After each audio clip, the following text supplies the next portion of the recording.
یکی هست تو قلبم که هر شب واسه اون مینویسم اون خوابه، نمیخوام بدونم واسه اونه که قلب من این همه بیتابه.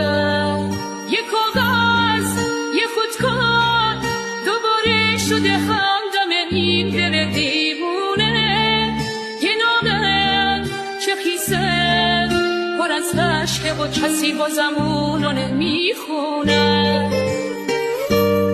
یه روز همینجا توی اتاقم یه دفعه گاه داره میره، چیزی نگفتم آخه نخواستم دلشو غصه